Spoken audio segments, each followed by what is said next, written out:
Sejam bem-vindos, eu sou Remo Granata e esse é o podcast Vida Pro. E hoje nós estamos recebendo aqui um convidado muito especial, alguém que eu conheci há cerca de 7 anos atrás, Akram Rajab. Seja bem-vindo, meu amigo. Fala, Remo. Tudo bem? Tudo pró? Tudo pró, Vida Pro, meu amigo. Obrigado por você aceitar esse convite, meu amigo. Obrigado a você pelo convite. Então, para quem não conhece o Akram, eu tive a oportunidade de conhecer o Akram numa convenção. Nós estávamos ali numa fila e ele me abordou e o Akram ali se apresentou como um empresário, tinha uma imobiliária na Bahia, Isso naquela ocasião, né? E ali, naquela ocasião, conheci, a gente bateu um papo, mas aconteceu aí na sua trajetória, né, algo muito impactante e você assumiu um compromisso muito maior e você vai contar pra gente como que você foi do zero, de um franqueador do zero para hoje, são quantas unidades atualmente? 35. 35, então do zero para 35 franquias aí numa região que você vai contar pra gente que você não morava, que você conhecia muito pouco, né? E então, Akram, dá um resumo aí, né? Primeiro aí, quem é Akram Rajab? Show de bola, Remo. Bom, primeiro, mais uma vez, obrigado pelo convite, cara. É uma satisfação estar participando desse projeto incrível. Acho que tem tudo a ver, foi muito assertivo a escolha do nome e tudo mais. E tem tudo a ver com o propósito que a gente, né, tem para esse mercado imobiliário, com o nosso desejo de transformar, de ajudar as pessoas, né? E o próprio mercado, né? Ser mais um player para ajudar, porque ninguém faz nada sozinho, né, Remo? É preciso de um ecossistema para que a gente possa mudar alguma coisa. E então, assim, quem é o Akram Rajab? Bom, cara, eu sou um sonhador, sou um otimista, sou um determinado, resiliente. Acho um cara que tem uma visão clara de onde quer chegar e enfrentei algumas dificuldades ao longo do caminho, mas não me desviaram da visão, né? Isso porque eu já tive uma visão lá atrás, logo no início da minha carreira no mercado imobiliário, onde eu vinha lá dos Estados Unidos, lá na Flórida, em Fort Lauderdale. Eu fui apresentado ao mercado imobiliário, Remo, da melhor forma possível, né? Imagina, eu era um brasileiro, barman, instrutor de mergulho, fazia bicos lá na Flórida, sempre querendo algo mais sustentável, querendo uma carreira de longo prazo, né? E eu vi no mercado imobiliário essa oportunidade. E estudei lá, era bem difícil na época, porque não tinha esses aplicativos que traduziam tudo, então eu tive que ir para o famoso dicionário traduzindo, enfim, e era muito técnico, aquele inglês técnico. Mas, enfim, foquei, né, e fiquei algumas semanas, na verdade, estudando aquele curso. Na verdade, são 2 meses de curso e depois mais a prova. Então, E o que te levou para os Estados Unidos? cara, oportunidade. Eu sou um cara de agarrar oportunidade. Fui levar uns amigos meus, a gente estava num baile do vinho e esses meus amigos estavam fazendo a despedida dele para ir para os Estados Unidos. Um já era piloto profissional lá, o Pierre Kleinub, foi campeão de kart aqui no Brasil, enfim. E o outro é o Fábio Menezes, que era meu colega da faculdade, meu instrutor de paraquedismo. E eles estavam indo embora para lá. E falaram, vem lá na festa e tal. Passei um final de semana com eles. E daí a gente voltou para Porto Alegre e eu voltei para deixar eles direto no aeroporto. E ele falou, cara, tu faz um favor para mim, leva meu carro depois lá em tal lugar, tal. Você é gaúcho? Sou gaúcho, sou de Carazinho, interior do Rio Grande do Sul. E aí você... Eu morava em Porto Alegre, fazia faculdade lá, trabalhava lá. Na UBRA, faculdade de Direito. Eu era o cara mais errado da faculdade de Direito.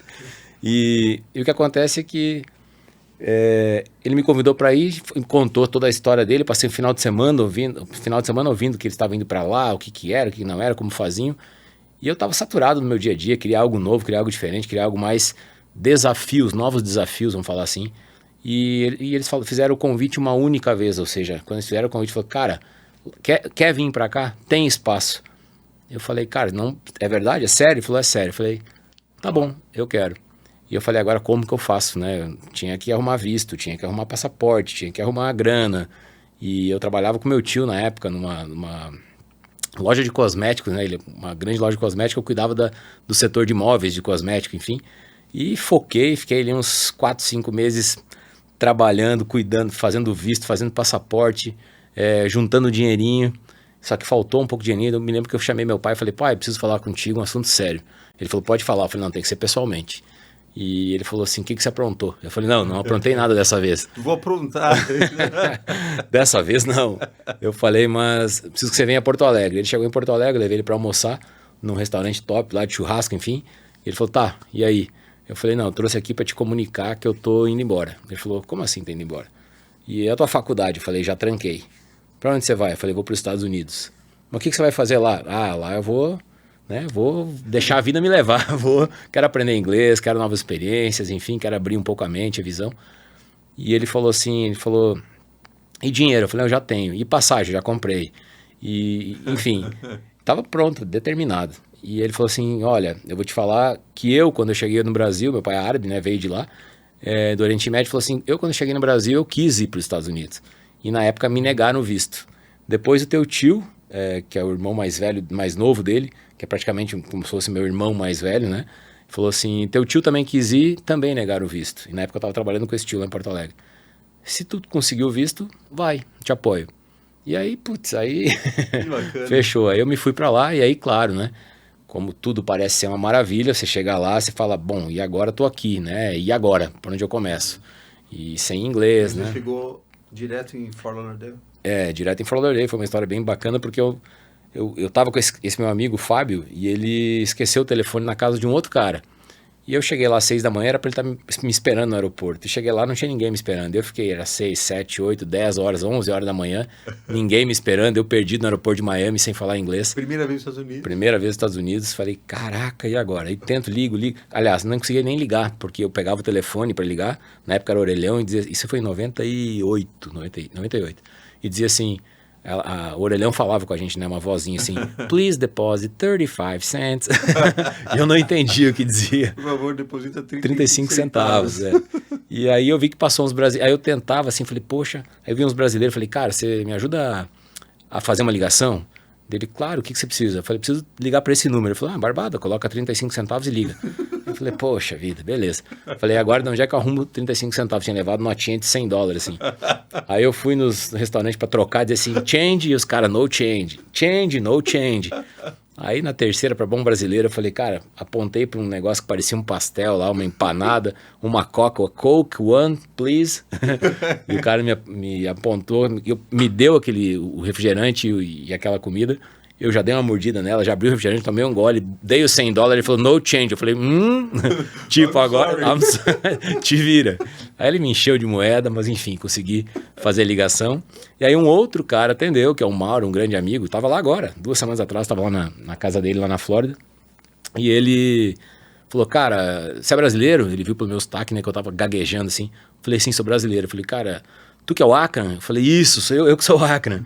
Ele, pô, o Fábio falou de você, ele e Pierre, fizemos uma festa aqui em casa ontem, a galera bebeu demais, né, e deve estar dormindo. Eu falei, poxa vida. E assim foi minha chegada nos Estados Unidos, Remo. Que bacana, meu amigo. E aí você ali começou a estudar, trabalhar em... Cara, ainda não. Na verdade, assim, eu cheguei lá deslumbrado, né? Totalmente deslumbrado. Aquele mundo que eu vivia... Fui para uma outra realidade. Eu costumo dizer que naquela época, quando eu fui para lá, os Estados Unidos era de volta para o futuro. Eu entrei no DeLorean e fui de volta para o futuro. Diferente da impressão que eu tenho hoje, que eu acabei de chegar de lá, eu tenho a impressão que a gente voltou de volta para o passado. Depois eu vou falar um pouquinho mais sobre isso. Os Estados Unidos está na nossa frente em muitas coisas, mas algumas coisas ele permanece o mesmo daquela época, sabe? Sim. Então é isso mas depois eu aprofundo mais. Mas enfim, cheguei lá e não arrumei trabalho, não sabia falar, tinha muita... medo de rejeição, então era para mim ir procurar emprego, mas eu me travava, às vezes até recebia um não, eu não ia de novo, e aquilo foi passando o tempo, foi acabando o dinheiro, até que passaram 3 meses mais ou menos, meu visto era para 6, meu dinheiro acabou em 3 meses, e o meu visto era para 6, mas a minha passagem era para 3, que eu fiz aí chegou a data da passagem, eu com pouco dinheiro falei, e agora? Não consigo comprar outra passagem depois, vai que eu não consiga nada, vou aproveitar e vou voltar para o Brasil. Aí voltei frustrado, Remo, frustrado comigo mesmo. Você voltou depois de 3 meses? Voltei frustrado, sem dinheiro, sem trabalho, minhas experiências lá foram passear, né? Os caras tinham bastante grana, então eu fazia o quê? Eu fazia curso eles começaram a fazer curso de paraquedismo, eu já fazia aqui no Brasil, fiz com eles, então já foi um pouquinho do dinheiro ali, eles iam passear, eu passeava junto, já ia um pouquinho do dinheiro também. O aluguel lá em dólar era $400, $433 por pessoa na época, então. E eu tinha levado, sei lá, $3.500 e o dinheiro rapidinho. E, enfim, aí voltei pro Brasil, mas voltei frustrado e falei, cara, perdi uma oportunidade, não me conformo. E aí eu falei, não, quer saber? Vou me organizar de novo, vou me preparar de novo, vou melhor preparado e vou voltar para lá. E aí fiquei mais uns 6 meses aqui no Brasil, um pouco mais. Voltei a trabalhar com meu tio, não gastava um centavo, juntei dinheiro, pedi um pouco mais pro meu pai me ajudou, vendi umas coisinhas que eu tinha, fui juntando e fui um pouquinho melhor preparado. Voltei para lá de novo e aí eu falei, não, agora não. Aí no primeiro dia, eu cheguei lá, no primeiro dia eu já fui bater porta. Falei, vou começar aqui pelo lado de casa. E olha só, no primeiro hotel que eu bati, tinha um brasileiro que estava indo embora. O cara falou, are you Brazilian? Eu falei, yes, I am. Yes. Nem falava I am, nem sabia direito. Yes. E ele falou assim, ok. Me chamou lá para trás, me apresentou para um brasileiro, que era o Arthur.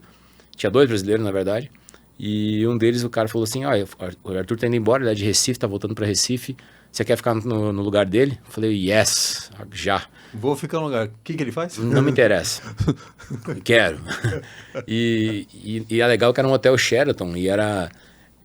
Como é que fala assim? Meu serviço era barback. Barback era o cara atrás do bar. Tá. Mas não era só o bar. Na verdade, era o almoxarifado, né? Tá. Então, tudo que acontecia naquele hotel, tinha que as compras, as encomendas chegavam por um caminhão e alguém tinha que descarregar. E esse alguém era eu. Né? Você ficou quanto tempo nisso? Mais de um ano. Um ano e meio, eu acho. Tá. Fiquei juntando dinheiro, me preparando. Só que eu sabia que eu não queria fazer aquilo, mas era o que eu tinha. Nessa época você já sabia o que você queria? Nada. Eu tô juntando dinheiro. Eu queria ficar lá. Tá. Eu queria ficar lá. Me preparando. E aí eu comecei a fazer Aí o que eu comecei a perceber? Eu falei, cara, eu chego às 6 da manhã aqui, trabalho até às 5 da tarde e eu ganhava $1.800, $2.000. E eu comecei a ver que o barman, eu trabalhava 5 dias por semana, às vezes 6, dependendo da necessidade do hotel. E eu vi que o barman trabalhava 3 dias na semana, sexta, sábado e domingo, basicamente, eventualmente 4, e ele ganhava $3.500. E trabalhando menos e ganhando mais. Falei, epa, o que esse cara faz que eu não posso? Que eu também posso fazer. Aí ele é barman. E o que eu fazia? Eu era o cara que trazia as bebidas para ele. Eu trazia. Acabou a garrafa de vodka, eu trazia. Eu sou o fornecedor do barman, porque eu era o fornecedor. Mais do que eu. E eu fornecia, eu arrumava o bar inteiro, eu colocava o gelo, eu colocava as garrafas, eu cortava os limão, fazia tudo. Deixava o bar pronto para ele trabalhar. Por copo. Mas eu ficava observando e aprendendo. Sim. Como é que faz uma pina colada, como é que faz uma margarita. Misturava, né? Fazia. Era uma mixologia. Eu falei, bom, como é que eu aprendo isso? Aí o cara falou, tem uma escola aqui que chama Tony Sylvester Bartending School. Lembra do filme Coquetel com o Tom Cruise? Sim. Era aquele senhorzinho que ficava com o Tom Cruise atrás do bar. Ah. Aí eu fui fazer ele é o nome da escola, Tony Sylvester, né? A escola dele, várias escolas nos Estados Unidos. Não fiz com ele, mas fiz na escola dele. Aí fui lá fazer o curso, fiz o curso, me graduei. E um dia tô lá, era para ter uma festa, um evento lá no hotel. Na parte da frente do hotel chamava Chulas on the Beach. Chulas era o Don Chulas, ele era o... Como é que eu vou explicar? Ele era o técnico que ganhou diversos Super Bowls americanos. Então era um cara mega famoso, era um restaurante de top, assim. Me lembro que Madonna ia comer lá, Don King, aquele empresário do boxe, a seleção da Holanda. Assim, sempre tinha gente top naquele hotel e naquele restaurante. E eu era o cara que ficava ali atrás, né? E aí um dia o pessoal apavorado, desesperado, que o barman não apareceu, tal. E as garçonetes tentando fazer o drink. Eu olhei, só que eu não falava inglês. Eu falava mais ou menos soul, né? Eu olhei pra eles e falei assim, I bartender. Você falou assim, tea with me, tipo, chá comigo, né? Tea with me. Eles começaram a falar de barman, eu cheguei no manager lá, que era um cara fechado assim. Olhei pra ele e falei assim, I bartender. Falei, you? I bartender. Tipo, ele que nem índio, né? Ele olhou pra mim assim, você, bartender? Eu peguei minha carteirinha e falei, tá aqui. Yes, e ele I falou, am. E ele falou assim, so jump behind the bar, vai pra trás do bar. Cara, aí fui pra trás do bar, tinha as garçonetes, eram minhas amigas, eu tava sempre com elas ali, eu que servia, fazia tudo. E elas falaram, AC, deixa que a gente atende o público e você faz os drinks. Eu falei, fechou, deixa comigo. E modéstia à parte, eu era bom, era rápido, tinha agilidade. E resolvi a parada lá que eles precisavam. E aí eu fiquei de backup. Acontecia qualquer coisa, vai ter uma festa na piscina, o Acra vai pro bar da piscina, sabe? O Acra não, era AC, meu nome. Porque eles tinham que soletrar meu nome, né? ACRAM. Então, como é que é seu nome? AC. Enfim, esse foi meu começo lá, Remo. Bacana, você vê, você usou ali o poder de preparação né? Tava ali quando surgiu ali a necessidade, a oportunidade, você Exato. já agarrou, né? E E aí você aumentou teu ganho e...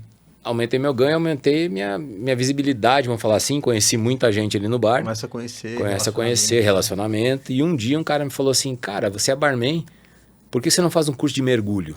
Eu falei, mergulho? Pô, eu tava fazendo paraquedismo já, né? Mergulho?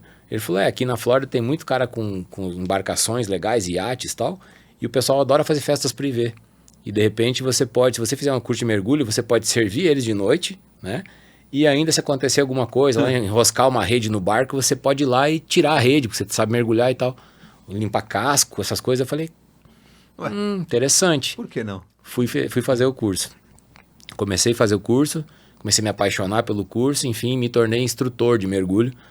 Alguns cursos depois, muitos dólares depois, me tornei instrutor de mergulho. Acabei fazendo só um trabalho junto com as embarcações, mas daí arrumei um trabalho embarcado dando aula de mergulho. Então eu dava aula de mergulho e era barman. E você dava aula em inglês? Dava aula em inglês. Olha que... Daí eu fui, claro, tanto o curso de coquetel, né, de bartender, quanto o curso de mergulho era todo didático, teórico e todo em inglês. Então eu era obrigado a Você ler. aprendia? Isso eu já estava lá. 1 ano e meio foi só no hotel, né, Remo? Então eu já tô falando, já tá mais de 2 anos aí, essa pegada. Então já deu tempo suficiente para ouvir inglês, trabalhava com os caras em inglês. Eu tô ansioso para chegar aí no mercado imobiliário. Então, e aí, o que eu fiz? Arrumei um dia um emprego num lugar que chamava Brasil, e era longe, era distante. O que era Brasil? Era uma churrascaria brasileira. Era uma churrascaria grande, tinha show de Carmen Miranda, como é que chama? O Elvis Presley, capoeira, essas coisas assim. Então serviam lá 200 pessoas, vinha um show, daí vinha mais 200 pessoas. Shows cover. Shows cover diversos. Show de mágico, show de Elvis Presley, show de capoeira. Churrascaria com entretenimento. Com entretenimento. Churrascaria brasileira com entretenimento. E eu era barman. Então eu ia, voltava. E nessa época, no início, eu me lembro que eu estava a pé. E tinha roubado a minha moto, na verdade. E eu ia a pé. Roubaram lá. E eu ia e voltava, a pé. E eu passava sempre por um outdoor. De um balão vermelho e azul, assim, não sei se tu conhece ele, chamado Remax. Todo dia eu passava na porta daquele balão. Na Las Olas Boulevard, quem conhece Fort Lauderdale sabe muito bem, tem a A1A, onde era o hotel onde eu morava, inclusive os meus amigos moravam. Daí tem a Las Olas Boulevard, que é uma rua de terra, uma de água, é um lugar lindo. E aí tinha uma loja da Remax, uma franquia da Remax com um balão na frente e um outdoor. E todo dia que eu passava na frente tinha uns caras bem vestidos, engravatados, né? Com aquela pose assim de braço cruzado. E na frente só carrão, assim. Eu ficava maravilhado com os carros Porsche, Audi, Mercedes e tal. E eu falava, poxa, isso aí sim, isso aí é futuro, isso aí é carreira, né? Então, olha que ironia do destino. Mas nem sonhava com isso até então. Ia, voltava, trabalhava e tal. E aí eu pensei um dia, daí acabei que veio toda aquela 9 de setembro, eu estava no Brasil passeando, 9 de setembro, né? O 9/11, né? Quando as Torres Gêmeas caíram lá, aquele atentado, eu estava no Brasil. 11 de setembro. 11 de setembro. Isso, 9, que lá nos Estados Unidos é o contrário, 9/11, né? 11 de setembro. E eu estava no Brasil passeando, eu vi aquela notícia, estava na casa dos meus pais, falei, poxa, e agora? E eu com tudo lá, trabalho, emprego, tudo. Aí meu pai falou assim, tu não vai voltar pro Brasil agora. E eu falei, caraca, e agora o que eu vou fazer? Aí acabei ficando no Brasil, isso foi em 2001, né? Eu tinha ido para lá em 98, isso foi em 2001, e acabei ficando no Brasil até 2004. Aí falei, o que eu sei fazer? Eu tinha abandonado minha faculdade de Direito, eu tinha aprendido a ser instrutor de mergulho, instrutor de paraquedismo e barman, era o que eu sabia fazer.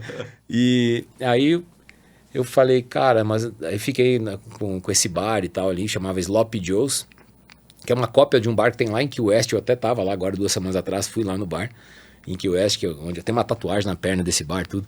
E fiz entre aspas, como é que fala a palavra? Um plágio daquela franquia do Sloppy Joe's e levei lá pra minha cidade, lá no sul, que era um barzinho de entretenimento, rock and roll, uma coisa bem universitária.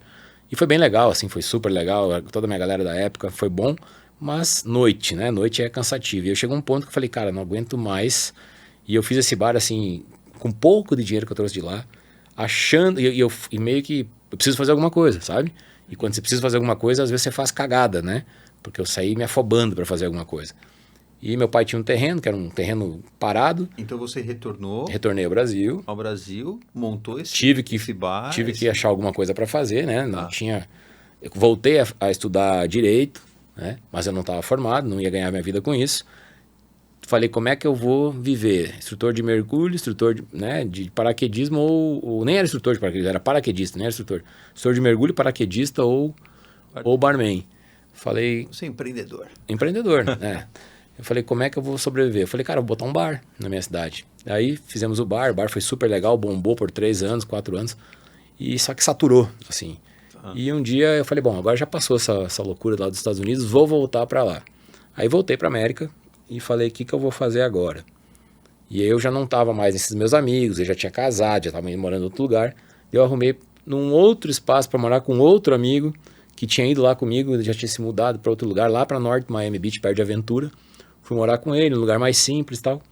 E daí do lado tinha um restaurante sushi, que se chamava Sushi Express. E eu falei, é aqui mesmo que eu preciso, não posso esperar meu dinheiro acabar de novo. Fui lá nesse sushi, aí eu já fui, e não consegui vender meu bar, deixei o bar aberto com sócio, então pensei, o bar vai me mantendo, que não me manteve, né? Eu deixei com o sócio e eu não estava lá, então a coisa não andou. Tive que trabalhar de novo. Aí, poxa vida, entrei para esse ramo de sushi, quer dizer, entrei para a cozinha do sushi, né? Limpar peixe, enfim, todo o trabalho de cozinha de novo. Eu não me via fazendo aquilo. Imagina que você virou empresário, já vivia uma boa vida, tinha uma grana que entrava, daqui a pouco você está na cozinha de um bar, lavar banheiro, passar pano no chão.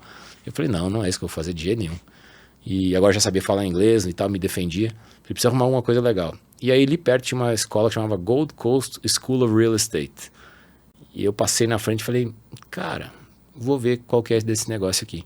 E entrei. Falei, aí, o que precisa para ser corretor de imóveis aqui? Você precisa ter o teu passaporte. Na época eu tinha tirado o meu Social Security, né? Que é o seguro social lá. Porque a gente tentou, eu e esse meu amigo antes, lá em 99, 2000, tentamos fazer uma empresa de importação e exportação de peças de aeronaves. Mais para conseguir visto, na verdade. Porque um amigo nosso tinha uma empresa de aeronave. Eu não cheguei a fazer, foi só papelada, foi só burocrático para justificar o visto, né? Tinha que abrir uma empresa americana, uma filial brasileira nos Estados Unidos. Entendi. E dizer que eu era o executivo que essa empresa precisava para eles me dar aquele visto que eu queria para conseguir o green card. Ou seja, era um caminho que o advogado de lá nos orientou a fazer. E a gente fez, só que ficou só no papel. E até tinha como é que eu vou falar assim, uma possibilidade, porque na época o dólar era 1,80 por 1, enfim, só que de repente dobrou o dólar. Então ficou inviável trazer as peças naquele momento, mas eu queria o documento. Enfim, aí estava com o social, apliquei lá nessa escola de corretor, e eu falei assim, mas não preciso de autorização para trabalho? Não preciso de green card? Não. Falei, poxa, até para garçom precisa de autorização para trabalho. E eu tinha um falso, que a gente chamava de Silvio Santos, que é o SS, o Social Security falso, inicialmente, e depois eu ganhei o Social Security de verdade, só que válido para trabalhar apenas com autorização do órgão responsável. Então, ele não era válido para trabalho. Esclarece um pouco melhor esse falso aí. Falso mesmo. Coisa que os brasileiros faziam lá. Não faça isso em casa. Mas era o que tinha, né, Remo? Lute com as suas armas, era o que a brasileirada... Ou faz ou trabalha... Ou tá fora. Os restaurantes não te pegavam se você não tinha o Social Security. É tipo assim, você tem CPF? Não tem CPF, então você não pode trabalhar. Então a gente fazia esse CPF, que é o número fiscal, vamos falar assim. Só que era um número que os brasileiros faziam, os latinos, sei lá, falso. Parecia de verdade, mas não era. E, enfim... Aí, agora eu consegui um número de verdade. Pô, coisa boa, né? Então, eu consegui trabalhar e aí fiz a prova Estudei, fiz a prova lá de corretor de imóveis e passei na prova. E aí, quando você passa, é uma coisa muito legal. Imagina que você tem aqui essas escolas preparatórias de corretagem, né? Quando o aluno passa, as imobiliárias começam a mandar cartinha para casa dele. Dizer, olha, vem estagiar comigo, eu te ofereço isso, eu tenho esse plano de carreira, blá, blá, blá. E chegou a primeira que chegou lá em casa, imagina, é tudo que eu queria, uma oportunidade. A primeira que chegou, já no outro dia já botei um terno, uma gravata e fui lá pro escritório. Cheguei lá, era o senhor Mr. Ray Barquette, era o broker, o senhor de 60 e poucos anos, perto de 70 anos, super experiente, um escritório gigante, assim, uns 300, 400 metros quadrados, 3 pisos, um baita escritório. Uma cadeia grande de imobiliários, tinham 76 escritórios no sul da Flórida. Uau. Só que eles eram number 4, brigava para ser o número 4 e o número 5 da Flórida, né? Ficava atrás da Remax, disparada, da 121. Os 76 escritórios, eles estavam atrás. Nossa, muito Estavam atrás. bem atrás. Né? Ninguém pegava a Remax, estava muito lá na frente, assim, sempre foi, estava muito disparada no residencial. A Coldwell Banker muito forte, a Century também forte e a Keller crescendo bastante. Eram as 4 que estavam sempre lá na frente. Ah. E as outras que não eram, como é que eu vou falar, não tinham capital aberto. Não, né? mas é interessante, né? O cara pequeno lá, 76, uma rede de 76. É que era uma rede familiar, não é pequena, ele era grande pra caramba. Eu tô falando assim, Só que era a rede, era uma, vamos falar assim, não era capital aberto, né? Não estava em bolsa que nem as demais, né? Então não estava capitalizado que nem as demais, apesar de estar muito capitalizado. Perfeito. Então a gente não conseguia ganhar market share porque o tamanho das demais era muito grande. Elas estavam no cinema, elas estavam nos outdoor, no bus door, estavam em tudo que é lugar. E ele fazia dentro da possibilidade dele. Só que a gente usava elas como benchmarking. O que a Remax faz? O que a Century faz? O que a Keller faz? O que a Coldwell faz? E nós ia copiar um pouquinho de cada um. E tinha muito treinamento, era muito parecido com o que a gente tem hoje. Assim, os caras muito bons mesmo. Fazia bootcamp, a galera ia para acampar, que eram eventos para ficar todo mundo num espaço lá focado, né? Como se fosse um retiro para estudar e fazer benchmarking e tal. E eu me lembro que eu não conseguia ganhar dinheiro ainda com a corretagem, né? Primeiro, o mercado imobiliário estava começando a dar sinais de colapso lá. Isso eu estou falando de 2004. Ele colapsou em 2008, mas em 2004 ele já começou descendo a ladeira, né? Numa recessão, vamos falar assim. Sim. E então era muito mais fácil você comprar imóvel direto do banco, fazendo um short sales, ou no leilão, fazendo um foreclosure. O mesmo imóvel que você pagava, vamos dizer, $400 mil na imobiliária, você pagava $250 mil no short sale e 150 no foreclosure. O mesmo, né? Mesmo subdivision, mesmo bairro. Então era difícil de vender. Só que eu não estava só preocupado em vender, eu estava preocupado em construir carreira. Né? E aí eu falei, o que eu tenho que fazer? Eu tenho que fazer o máximo de curso que eu conseguir fazer. Eu tenho que me especializar, eu tenho que afiar o meu machado. Era o que eu pensei. E aí surgiu uma oportunidade do CIPS, que a Eliane Ribeiro é CIPS, isso em 2005. Tem vários, né, que estão fazendo, né, agora. Tem, eu recomendo para todo mundo fazer, sem dúvida nenhuma. Além do conhecimento, o networking vale por si só, o mindset abre, né? CIPS. CIPS. Né? Então, como que a pessoa consegue, Akram, Isso, saber de próximos cursos? Hoje, maravilhosamente, já tem uma parceria do COFES, né? O COFES já tem uma parceria com a NAR e eles já estão oferecendo o CIPS aqui no Brasil. A nossa Eliane Ribeiro é uma das embaixadoras do CIPS, então ela já treinou aí já formou diversas turmas e Excelente. Muito bom. Aí eu fui fazer esse curso lá, Remo, e o curso ficava em North Miami Beach, na RAMB, Realtors Association of Miami Beach. E cheguei lá, tinha alguns caras do Brasil fazendo esse curso. A maioria pessoas mais velhas. Eu tinha 25, 26 anos na época. E os caras tudo acima de 45 e tava fazendo. E os caras estavam largados, porque era um curso. Então eles trabalhavam, chegavam lá, tipo, atrasado, largado. Como o cara que vai fazer um curso meio que desleixado. E eu ia preparado, meu negócio era o curso, né? Então eu ia alinhado, arrumado. Eu detesto terno e gravata, mas eu ia sempre de terno e gravata. E eu me lembro que como eu não tinha muita grana, eu chegava antes e eu ia embora depois.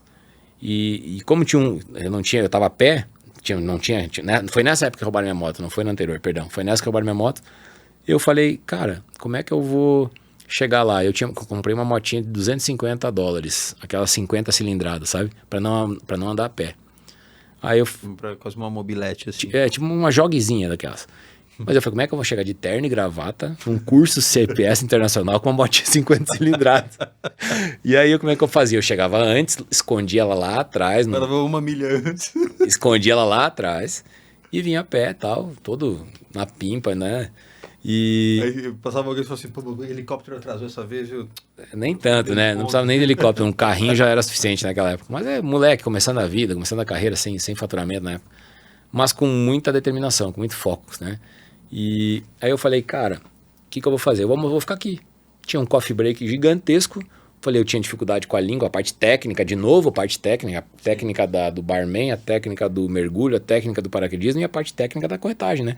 Totalmente inglês diferente um do outro. E eu, livro, dicionário, a galera ia embora, eu ficava. Então ficava, comia o coffee break para economizar, não queria ir para ninguém ver eu entrando e saindo de motinha e já aproveitava para estudar. E nisso, quando o instrutor saía, ele chegava, eu estava lá. Ele saía, eu ainda estava lá. Ele ia para almoçar, voltava do almoço, eu ainda estava lá. E ele ia embora, eu estava lá. Ele falou, cara, que esse cara é muito louco, né? E os caras que estavam lá na época foi o João Crestana e o Romeu Chap, que depois foram presidente do Secov e tudo mais, né? E então depois até vim para cá depois que eu me formei, fui convidado a vir num evento aqui com eles, aqui em São Paulo, num salão imobiliário de São Paulo. Recebi um livro autografado que eu tenho até hoje do Romeu Chap. Foi bem bacana a história, assim. Mas enfim, fiz o curso e um dia, o terceiro, quarto dia de curso, acho que era uma semana de curso, 5 dias, algo assim. O instrutor, que era o senhor Jorge Canteiro, ele trabalhava na EWM ali em Key Biscayne, num escritório super legal. Esse cara foi um dos corretores que vendeu algumas áreas da Disney, para ter uma ideia, assim, né? O cara bem influente lá. E ele é instrutor global da Associação Americana de Realtors. Ele viaja o mundo dando instruções. Era ele e o Tony Macaluso, os dois que viajavam o mundo inteiro. Ele falou assim, AC, o que você quer aqui do Brasil, dos Estados Unidos? O AC continua. O AC continua. Aí eu me apresentava por AC, era mais fácil do que ter que soletrar meu nome. Até no Brasil é difícil, imagina lá, né? E aí ele falou assim, AC, o que você espera dos Estados Unidos? Eu falei, olha, Jorge, eu quero o máximo que eu puder. Eu quero conhecimento, eu quero experiência, eu quero dinheiro, eu quero, enfim, conexões. Ele falou, ótimo. Pega tudo isso, volta pro Brasil, te estabelece numa região boa e compra uma franquia imobiliária. Como se eu tomasse um tapa na cara. Eu falei, cara, que cara rude, né? Tipo, volta pro seu país. É. Você interpretou isso? Interpretei na hora, assim. Como se fosse volta falei, volta pro Brasil. Cara rude, é. Aí ele viu que eu acho que eu fiquei desconcertado, ele botou a mão no meu ombro, assim, bem PNL, assim. Falou, olha, não me interprete mal. O que eu quero dizer é que eu sou cubano de nascimento, estou aqui nos Estados Unidos há mais de 40 anos, já sou americano já tenho green card, eu já sou cidadão americano, mas para eles eu vou ser sempre um cubano, sempre mais um. E você pode ser o cara lá na tua terra, na tua região, na tua cidade, no teu povo, com a tua língua. E aquilo, aí a visão abriu. A visão abriu, me fez pensar. Só que estava contra o que eu queria. O que eu queria? Tava começando a chegar... Lembra do Piquet? Conhece o Piquet lá que tá lá na Flórida? O Piquet tava começando a fazer esse trabalho lá de corretor especializado em brasileiro, nichando. Eu fiz o CIPS, que é Certified International Property Specialist, né? Especialista em propriedades internacionais certificado. Falei, pô, vou vender a Miami para brasileiro. Era a minha ideia. Tá. Só que nisso ele falou, me deu essa visão. E aí, coisas do destino, na época eu tinha uma namorada de muito tempo, que depois acabei casando com ela, né? O pai dela ficou doente, adoeceu, eu voltei pro Brasil, aí o pai dela faleceu, daí eu falei, cara, e agora o que vai ser? O que eu faço, o que não faço? Daí eu falei, bom, vou casar para tentar trazer ela para cá, para conseguir visto, porque ela não tinha visto, era estudante, era nova, e aí casei pensando no visto, né? Aí casei, só que daí ela negaram o visto dela. Nossa. Só que eu casei no papel primeiro, né? Casei no civil. Aí eu falei, bom, negaram o visto, o que eu faço agora? Falei, agora, só 6 meses depois para fazer um novo visto, uma nova aplicação de visto. E não podia mais ser em São Paulo, agora ia ter que ser lá em Recife. Falei, caraca, então agora tô casado, como é que eu deixo minha mulher aqui e volto? Agora eu vou ter que ficar aqui. Aí acabei ficando aqui no Brasil mais 6 meses, pensei, agora eu vou subir o Nordeste. Já tem que fazer lá em Recife, já que eu não conheço o Nordeste mesmo, vou unir o útil ao agradável. E esse cara falou para mim, volta pro Brasil, porque o Brasil será a bola da vez. Lembra dos BRICS? Brasil, Rússia, Índia e China? Ele falou, tava na época começando a falar em BRICS. Ele falou, Brasil será a bola da vez, Brasil, Rússia, Índia e China e tal. E eu falei, então vou conhecer melhor o Brasil. E fui pro Nordeste. Aí fui Ilhéus, Salvador, Recife e Natal. Tinha amigos nessas cidades. Ilhéus eu não gostei muito no início, comi um peixe lá que estragado, passei mal pra caramba, um calor desgraçado. Salvador fui assaltado na chegada. Recife, uma violência absurda na época, eu morria de medo também. O cara só falava, cuidado, cuidado, cuidado. Eu falei, cara, acabei de ser assaltado, não quero isso. Natal, adorei, mas era longe demais. Eu falei, poxa, eu sou do Sul, né? Falei, cada vez é uma como é que fala? Uma viagem enorme, como é que meus pais vêm e tal. Eu falei, não, eu vou ficar lá em Ilhéus, que já é Nordeste, mas é mais perto do Sul. E já tinha uns amigos nossos lá, de longa data, que eram médicos. Escolheu Ilhéus. Escolhi Ilhéus. E escolhi Ilhéus por uma razão. Na época quando eu cheguei lá, além de ter uns amigos médicos lá, que eram o meu porto seguro, vamos falar assim, tinha a região é linda, a região é maravilhosa e promissora. E tinha um projeto chamado Porto Sul, que era um projeto de integração oeste de intermodal de porto, aeroporto e ferrovia, que ia ligar a ferrovia de integração norte e sul, que já existe, e iam fazer a ferrovia, a FIOL, ferrovia de integração oeste e leste. Eu falei, cara, esse negócio vai crescer. Já tem um aeroporto pequeno, vamos fazer um aeroporto internacional, vamos fazer um porto para exportação de minério e tal, vai ter ferrovia vindo direto aqui. Você enxergou ali. Enxerguei, né? Só que isso era para 2008, para começar o porto. Eu saí de lá em 2019, o porto não tinha começado ainda, né?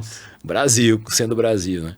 Só que me trouxe para o mercado imobiliário, ou seja, cheguei lá em Ilhéus. A história é legal, que é aí que de fato eu começo no mercado imobiliário, Remo. Ou seja, eu tive aquela experiência de aprendizagem nos Estados Unidos, de visão, de bagagem, de certificação, né? Mas o meu chão de... Entender a cultura. Entender a cultura, trabalhar para o vendedor, né? Fazer parceria, tudo isso eu já cheguei com isso. Para mim, essa era a maneira de trabalhar, né? E aí eu vim para o chão de fábrica do Brasil em Ilhéus, né? E aí cheguei lá, me lembro que não tinham muitas imobiliárias, tinham poucas. Na verdade, nem eram imobiliárias, eram corretores com escritório, né? E imobiliário não tinha. E os corretores muitos se reuniam numa praça que tem lá, que os caras negociavam tudo ali, cacau, boi, imóvel, né? Na praça. E eu falei, cara, não, falta meu imobiliário aqui. E aí eu cheguei lá fazendo o quê? Eu comprei uma maquininha, essas maquininhas de sorvete, sabe aquelas italianinhas? Sim. Falei, eu vou chegar, vou ter que ficar aqui 6 meses. Nesses 6 meses eu tenho que fazer algo que eu não posso investir numa loja, numa coisa fixa, porque depois eu não passo. Fazer alguma coisa que paga a conta todo mês, que depois eu boto no Mercado Livre, vendo e me mando para América. Assim que ela conseguir o visto, a gente volta para América. Estava determinado a fazer isso. E aí foi passando tempo, e eu acabei botando essas maquininhas. Aí chega um cara para botar uma loja do Baú da Felicidade na frente da onde a gente tinha uma máquina de sorvete. E eu vendia cerveja de R$1, Remo. E aí o cara falou assim, ô Acran, ô Gaúcho, vamos fazer um toldo aqui, lá era um shopping a céu aberto que eles chamavam, era um calçadão. E a loja do Baú da Felicidade, ele era o diretor de expansão do Baú, né? Aqui de São Paulo, cuidando todo o Nordeste. Miguel, o nome dele. E ele falou assim, ô Gaúcho, vamos fazer um toldo aqui, que eu noto que quando chove a galera não toma sorvete e nem vai na lanchonete, que eu tinha alugado um pontinho para botar a maquininha na frente dessa lanchonete de um outro gaúcho que a gente conheceu lá. Então eu ficava sentado ali na mesinha, tomando um suco e tal, botava as meninas para vender sorvete e eu ficava ali coletando dinheiro e repondo sorvete, enfim. E aí... Quando ele falou isso, eu falei, cara, vamos, boa ideia. Já fez o orçamento? Ele falou, já. Quanto custa o todo? R$3.000. Vai dar 1.000 para cada um. E eu comecei a fazer conta, Remo. Eu falei, 1.000 para cada um. Eu vendo sorvete de R$1, eu vou ter que vender 2.000 sorvetes, tem que atender 2.000 pessoas para sobrar... Bruto, né? Bruto, né? Faturamento bruto ainda, vender 2.000 sorvetes, né? Para sobrar 1.000. 50... insumos, então, para sobrar 1.000. Né? Sim, para sobrar 50%. Vou ter que atender... Margem alta ainda. Vou ter que, teoricamente, atender uns 1.500 a 2.000 sorvetes para sobrar esse 1.000, para eu enfiar nesse todo, para daqui a 6 meses eu ir embora. Não. Pensei, é muito trabalho para pouco. Aí falei, cara, não, acho que não. Ele falou, tu não gostou da ideia? Eu falei, não, a ideia é maravilhosa. Eu expliquei a matemática que não fechava. Aí ele botou a mão no meu ombro e falou mais uma frase. No mesmo ombro que o americano, que o cubano. Nem lembro. Só sei que ele me falou assim, posso te falar uma coisa que... Agora que essa mão no ombro é importante, né? Posso te falar uma coisa que Silvio Santos sempre nos fala? Falei, claro, por favor. E essa frase mudou minha vida. Uma das. Quem vende centavos, ganha centavos. E essa foi forte. E eu falei, poxa, eu tava pensando em comprar a segunda, a terceira e a quarta máquina. Eu já tava vendo ponto para botar mais máquina. Eu falei, epa, segura. Peguei a máquina, que eu tinha 2 máquinas já, vendi pro cara que tava ali. Falei, não, vou voltar, preciso vender milhares, preciso vender milhões. Logo, né? Quem vende centavos ganha centavos. Quem vende milhares ganha milhares, quem vende milhões ganha milhões. Ticket médio, né? Aí eu falei, não, preciso vender esse negócio, o que eu vou fazer? Aí o cara da lanchonete, o Nelson, me ouviu essa história também, ficou impactado, porque ele também vendia centavo, lanche, cerveja, refri. E ele falou assim, ô Acran, tu era corretor lá nos Estados Unidos mesmo? Eu falei, não, eu sou. Ele falou assim, então vamos botar imobiliária? Eu falei, vamos, aonde? Ele falou, aqui. Eu falei, só que aqui, Remo, era um pontaço, assim, era calçadão da cidade, era do lado da casa do Jorge Amado, assim, sabe? Um negócio do lado do teatro. Puxa, todos os navios que passavam ali. Eu falei, tem certeza, Nelson, aqui? Ele falou, não, cansei, saturei, o cara tá coberto de razão. Quem vende centavos ganha centavos. Eu falei, vamos. Achei que ele tava de brincadeira, de caô, daqui a pouco o cara vem, saiu, ele era todo rapidinho assim, saiu. Veio um cara, lá, negociando com ele levou o micro-ondas. Veio outro, negociou o freezer. Eu falei, esse cara tá sério, cara, esse cara tá sério. O negócio dele era qual?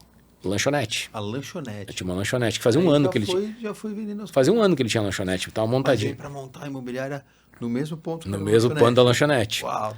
Aí, a porta da lanchonete, aquelas portas de ferro, aquelas que enrolam em cima, assim. Aí chegou no final do dia, ele fechou a porta, assim, e pegou o balcão. Tinha um balcão novinho, assim, ele tentou tirar o balcão, não conseguiu, deu 2 chutes no balcão. Quando eu vi que ele estava chutando para soltar o balcão, já dei o 3º chute, eu dei junto. Falei, antes que ele desista. E aí a gente acabou começando assim, começamos a imobiliária ali. A imobiliária, entre aspas, nós ainda não éramos corretores, né? Nós queríamos fazer isso. Fomos nos matricular num TTI. O TTI eram 3 meses de curso, todo sábado na cidade vizinha. Só que na nossa cabeça era o que nós ia fazer. Já não era mais sorvete, mas deixamos o sorvete na porta da, entre aspas, imobiliária. Aí fechamos uma, tinham 2 portas de ferro, a gente fechou uma, empilhamos as coisas da lanchonete ali enquanto ele ia vendendo, mesa, cadeira, etc. A outra ficou aberta, colocamos 2 mesinhas com 4 cadeiras, as mesmas da lanchonete, e tinha um barzinho assim, como é que fala isso? Tipo um barzinho mesmo, assim, sabe? Com 2 lumináriazinhas. Ali ficou a nossa imobiliária, só que metade era imobiliária e metade era lanchonete à venda. E a imobiliária era um laptop que eu tinha trazido. Era um negócio, né? A imobiliária era uma lanchonete desmontada. Cara, só que não era imobiliário, nós estávamos captando imóveis. Né? Porque ele era um cara que conhecia muita gente, estava 20 e poucos anos lá. Muito relacionamento. Ele vendia de porta em porta no início, vendia roupa, a esposa dele tinha... comprar aqui o X-salada. Não, agora eu mudei de ramo. Então, quase isso. Aí, só que todo mundo conhecia ele, uma figura lá, assim, ímpar. E muito patrimônio, né? Muito trabalhador, assim. O networking. Muito networking. A esposa dele tinha uma loja na esquina, bem no calçadão também, de roupa. A dela de roupa feminina, dele de roupa masculina. E ele cansou desse ramo e tentou ir para lanchonete. E aí vocês começaram a trabalhar mesmo Aí ele ia para campo, falar com as pessoas que ele conhecia. E ele trouxe muito imóvel, mas muito imóvel. E teu papel? Cadastrar. Eu ficava no networking, no notebook fazendo...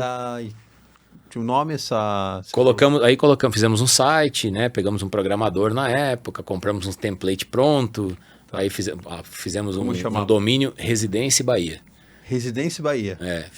www.residenciabahia.com, não era nem .br. Tô vendo aí uma Tinha um link. História antes que eu conheço outro capítulo dessa história. Exato, conhece o próximo capítulo, exatamente. E aí começamos com a Residência Bahia, nós mesmos reformamos aquilo lá inteiro, né? Ficou bacana, ficou com cara de imobiliária, ficou bonito pra caramba, com umas mesas de vidro linda, ficou imobiliária térrea no calçadão. Poxa, uma televisão de 40 e poucas polegadas, 50, não, 40 e poucos é o que tinha na época, 46, sei lá. Então as pessoas ficaram impactadas por aquilo, né? Estou falando de 2006. Em 2006 eu cheguei, isso foi em 2007. E aí começou a nossa história no mercado imobiliário de verdade, assim. Aí tiramos o Cresci, começamos a trabalhar. E eu me lembro que a primeira venda entrou um casal de holandeses lá na imobiliária. Estou sentado, entrou um casal falando meio enrolado assim. Daí eu perguntei, do you speak English? Ele falou, yes, we do. Eu falei, fine. Daí, o inglês me ajudando. E aí peguei esse casal, era o seu Ari e a Mari Lex. Nunca esqueço deles, meu primeiro casal, meu primeiro cliente. E eles queriam comprar uma casa em condomínio fechado. Eu falei, fine.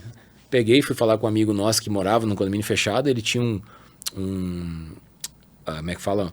Um relacionamento muito bom com os porteiros, assim, né? Ele levava churrasco, cerveja para os porteiros. Falei, cara, preciso de uma casa com condomínio fechado. Fala com o fulano que ele estava aqui, agora está lá trabalhando lá no outro. Bati no outro, falei com o porteiro, já conheci o porteiro. Ele falou, não, vai naquela segunda casa ali à direita, a casa do seu Edmund, um suíço, ele tá indo embora para Canela, ele quer vender a casa dele. Pá, beleza. Chega lá, casa linda, Remo, condomínio fechado, pé na areia, a casa maravilhosa, uma piscina dentro da casa, assim, enorme, com uma ilha no meio da piscina, assim, um negócio bem legal. E eu fui falar com o seu Edmund, ele falou assim, não, eu quero ir vender, vou embora para sul do Brasil, blá, blá, blá. E eu apresentei eles e o cara era suíço, eles eram holandeses, falavam alemão e começaram a falar alemão. Eu falei, poxa, agora eu não entendo mais nada. E eu ficava olhando pra eles, assim, eles falavam, olhavam pra mim, sorriam, eu sorria de volta. E eles falavam. Daqui a pouco, quando eu vi eles levantaram, tomamos um vinho lá e tal. Que o cara tinha um monte de vinho, assim, tinha trazido de canela. Daqui a pouco levantaram, apertaram a mão e olharam e falaram assim, yes! Negócio fechado. Não, tipo assim, né? Negócio fechado. Eu falei, caralho, velho. Os caras fecharam o negócio, eu não fiz nada, eu só tava junto, assim. Eu trouxe o comprador até lá, eles fecharam o negócio. E eu falei, show. Era 185 mil euros. Dava equivalente a 580 mil reais aproximadamente. Na época. Era muita grana na época. Eu falei... Vezes 6%? Perto de 30 mil, assim. 30 e tantos mil. 30 e poucos mil reais. Não deu 30, deu 20 e poucos mil. Era 5% que a gente trabalhava na época. Precisaria ter vendido 35 mil sorvetes. Não, 70 mil pra sobrar. Né? Aí eu falei... Pra sobrar a mesma coisa, teria que ter vendido quantos mil sorvetes? 70 mil sorvetes, né? Para um negócio. Aí eu falei assim... Quando você estiver assistindo aqui, ó, e trabalha com sorvete, ó, calma que... Se você trabalha com sorvete, sapato, viu? Bicicleta, carro, caminhão é bom. Acho que já acabou de trazer aí muita gente pro mercado. É a minha história, né? O que aconteceu comigo, né? Porque é um fato, né? É um fato, a não ser que alguém ganhe uma escala muito grande, né? Você escalar esse poder da alavancagem. Exatamente. Que você teve nesse momento. Hoje eu tenho uma visão clara disso, né, Remo? Hoje eu tenho uma visão claríssima, né? Que aí depois aconteceu que... E bem que você falou, né? Eu não consigo esquecer do primeiro negócio que eu fiz. Não consigo, jamais. Né? O primeiro negócio a gente não esquece. Não. Pô, eu cheguei em casa... Lembra que eu chegava em casa com uma pochetezinha com 200 reais, 300 reais, moeda, nota de 1, um dinheirinho surrado? Não, e aquele dia eu cheguei em casa com quase 30 mil reais em nota de 50. E olha que engraçado. A minha experiência, eu fiz o meu primeiro negócio em parceria. Eu tinha um comprador e tinha um corretor na cidade que tinha em Vinhedo, ele conseguiu o terreno e a gente fez o 50. O segundo negócio imobiliário já foi um corretor, o meu primeiro recrutado, que fechou um terreno e eu lembro que o terreno foi de 100 mil, que hoje é como se fosse 1 milhão. Porque faz bastante tempo. Foi 2001. 2001, 100 mil reais era, pelo menos, no mínimo, o impacto era como se fosse 1 milhão ou mais. Era um apartamento, né? Era 100 mil reais ali. E o cheque de 6 mil reais era como se fosse, no mínimo, hoje um cheque de 60 mil ou mais. Talvez de 2 milhões, se você reajustar pela inflação. Sim. Mais de 20 anos. E eu peguei o cheque, coloquei na geladeira, assim, com imã, e esperei uns 2 dias para depositar, assim. E a gente não esquece, né? Porque não esquece. Esse impacto, esse sabor do primeiro negócio, numa transação dessa, eu também era novo e isso muda o mindset, muda o paradigma. Total. É por isso que eu falo, a gente participou agora recentemente, né, Remo? Semana passada lá em Itapema de um evento imobiliário que chamava Conexão, né, imobiliária, feito pelo nosso amigo Rômulo e com outros parceiros também. E o que é bacana, assim, porque todo evento, eu falo para os corretores, você não pode ficar de fora de nenhum evento. Nenhum evento. O evento tem que ser para você como algo sagrado. Porque um evento vai te trazer 3 coisas. Ele vai te trazer conhecimento, ele vai mudar o teu mindset e vai te dar networking. E com essas 3 coisas você voa no mercado imobiliário, né? É os ingredientes que precisa do mercado imobiliário. Você sabe que depois de voltar eu fui num evento de carro e eu já me conectei com outros empresários do mercado imobiliário e evento de carro, não é nem de mercado imobiliário. Então, teu network tem que ser um hábito, né? Todo tipo de evento que você puder participar conhecendo pessoas, né? Exato. Tem alguém que comentou recentemente que falou assim, eu não perco uma reunião do meu condomínio. Claro, se eu sou corretor de imóvel, eu não perderia nunca. E é chato, né? Todo mundo fala que é chato você fazer reunião de condomínio, mas se você vai com uma mentalidade diferente, ali, mas ali, o mais importante dessas reuniões é quando acaba... É a conexão. É você que não pode ser o chato, né? Você tem que ser o profissional ali no meio, não o chato. Exato, é solucionador e... Exato. Mas aí me conta, qual foi o próximo capítulo dessa agência? Aí o próximo capítulo foi a gente... aí em 2007, eu comecei... Imagina que o nome da imobiliária era Residência Bahia, o site, residenciabahia.com. Mas o nome dela na placa era Residência International Realty Corretores Associados. Né? Então fiz uma logomarca top, copiei da Trump University, achei no Google. E aí fiz um negócio bem bacana assim. E só que eu queria trazer aquela vibe que eu tinha aprendido nos Estados Unidos. Muitos corretores, corretores associados e tal. Mas não colou, a galera não entendeu na época. Fala, pô, esse forasteiro aí tá chegando aqui agora, quer pegar nossos imóveis, começavam, enfim. Aí eu falei, cara, preciso de uma coisa mais forte, vou trazer uma marca pro Brasil, pensei, vou buscar uma marca lá americana. Se eu vou ligar para aquelas 4 grandes lá, eu vou ligar. Primeiro eu falei com o Kais, falei com o Mike Papas, que era o dono da minha imobiliária. Era seu broker. Que era meu broker. Cara, vamos botar a Kais no Brasil? Ah, tem que ver, que papapá, não é assim. Falei, tá bom. Falei, então vou buscar alguma que já esteja. Comecei a pesquisar, bato em quem? Remax. Aí eu falei, é pra esses caras mesmo. Mandei um e-mail. Quem que me atende? Ian Repa. Ele era hoje o vice-presidente global. Na época ele era consultor de expansão. E aí ele me mandou um e-mail, Remo. Até tem, depois te mostro o e-mail aqui em 2007. Falei, sou empresário brasileiro, tô com experiência imobiliária americana, tô voltando pro Brasil, abri imobiliária, quero trazer uma rede pro Brasil, papapá. Dele, cara, mandou um texto enorme, assim, olha, senhor Rajab, muito obrigado pelo seu contato.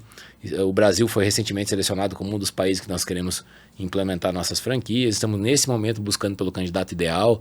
Ele tem que preencher alguns pré-requisitos, tem que poder saber falar inglês perfeitamente. Sou. Tem que saber conhecer o mercado imobiliário e tem que ter fundo suficiente para custear a operação. Eu fui falando com os caras, falei assim, mas quanto que é esse... Até já estava ganhando um dinheirinho com a imobiliária. Falei, quanto que é esse fundo? Não, dava na época, acho que era 10 milhões. Não me lembro se era de dólar, acho que era 2 milhões de dólares, ou 2 milhões e meio, ou 10 milhões de dólares. Não me lembro, era uma cifra... Era uma cifra que era fora do ar. Eu falei, não é para mim, não conheço alguém que possa ser meu sócio nisso, mas faz o seguinte, deixa o meu nome aí, quando vocês venderem, encontrar essa pessoa, eu quero uma franquia. Uau. Beleza, isso em 2007. 2009, 10, me ligam. Olha, me ligaram. Cara, tudo bem, lá de São Paulo. Você deixou um nome, um cadastro ali para saber sobre a Remax, e a gente tá abrindo a expansão da Remax aqui no Brasil. Você quer a franquia? Eu falei, quero. Qual que é o valor da taxa de franquia? R$35 mil na época, que era bastante grana. Beleza, falei, tô dentro. Como é que paga, né? A comissão da transação. A comissão de um negócio, pelo amor de Deus. Aí falei com o meu sócio, falei, cara, vamos fazer negócio? Não, por que nós vamos pagar esses caras? A gente já sabe vender imóvel, por que eu vou pagar royalty? Daí eu falei, Mauro, Nelson, vou te falar uma coisa bem clara. Meu pai me ensinou isso a vida inteira. Falou assim, meu filho, jogar R$1 fora é caro. Investir 1 milhão para ganhar 2 é barato. E eu falei, Mauro, Nelson, isso faz todo sentido, cara. A gente vai pagar royalties, mas a gente vai aprender muita coisa que a gente não sabe. A gente vai se conectar com muita gente que a gente melhor que nós em vários aspectos. Isso aqui só vai abrir. Enfim, não quis.